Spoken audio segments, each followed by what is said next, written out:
मेरे साथ कांग्रेस से विधायक अजय कुमार सिंह इस वक्त मौजूद हैं बातचीत करने के लिए। और पहला सवाल आपसे ये है कि पेपर लीक के शक में सीएचओ ने परीक्षा अपना कैंसिल कर दिया है और सरकार कह रही है कि आभास था, एहसास था, प्रशासन ने ये कदम पेपर लीक के डर से, पेपर लीक की ये जानकारी पहले ही मिल गई थी इसलिए लीक हुआ है। क्या कहेंगे इस पर? अरे, पेपर लीक होना तो आम बात हो गई है। जब सेंट्रल विस्टा लीक कर जाती है पानी पड़ने पर, तो पेपर लीक हो गया तो क्या हो गया।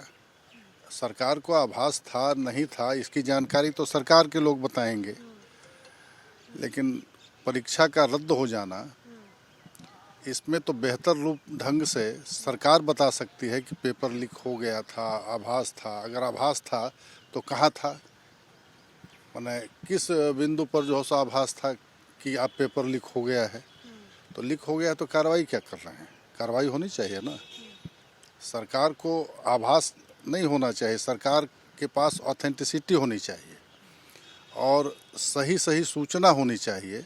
अगर सरकार आभास के रास्ते काम करेगी तब तो दुविधा में मामला हो जाएगा।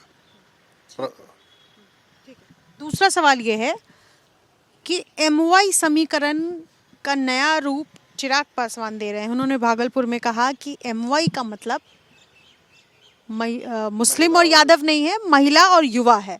आपको लगता है कि ये एक नया कार्ड ढूंढा है और इससे एनडीए को फायदा हो सकता है? अगर महिला और युवा आपसे हट जाते हैं, मतलब गठबंधन से हट जाते हैं, तो इसका तो सीधे सीधे नुकसान है। ऐसा है, ये चिराग पासवान ने कोई नई बात कही है क्या?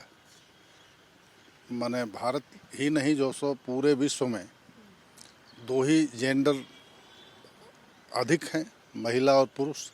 थर्ड जेंडर तो मान लीजिए कि वो भी है, उसको माना जा सकता है।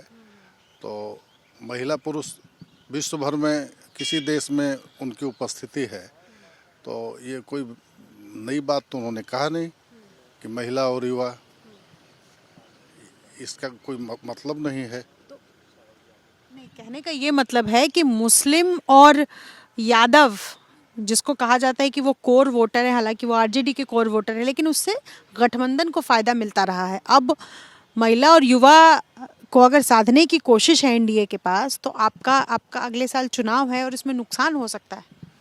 देखिए, बात ऐसी है, अगर सचमुच ईमानदार हैं वो, तो उनको भी तो भरोसा सामाजिक समीकरण पर ही है। वो भी चुनाव सामाजिक समीकरण के रास्ते ही जीत के आते हैं और वो जिनके साथ जाते हैं उनके समाज के बहुतायत लोग जो है सो, बहुसंख्यक लोग उधर ही चले जाते हैं। पहले इसको रोक लेना कि जो अच्छा उम्मीदवार हो, या वो यह तय करें जैसे पहले के लोग किया करते थे कि जनसभाओं में, चुनावी जनसभाओं में कहा करते थे कि हमारे दल को के उम्मीदवार के लिए वोट मांगते थे, लेकिन अंत में ये कह देते थे कि मेरा उम्मीदवार आपको पसंद आएगा तो वोट देना, न पसंद आए तो कोई अच्छा उम्मीदवार चुन लेना।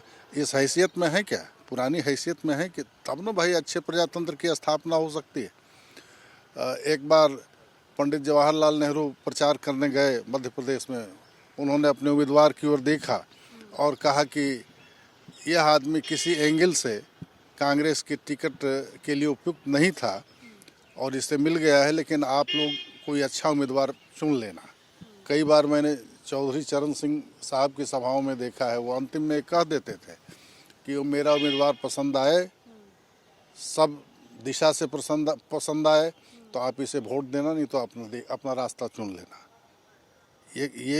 ये होती है जो सो प्रजातांत्रिक व्यवस्था के लिए पारदर्शिता, और यह पारदर्शिता सिर्फ कह देने से नहीं ना होगा, इसके लिए जो सो काम भी करना होगा।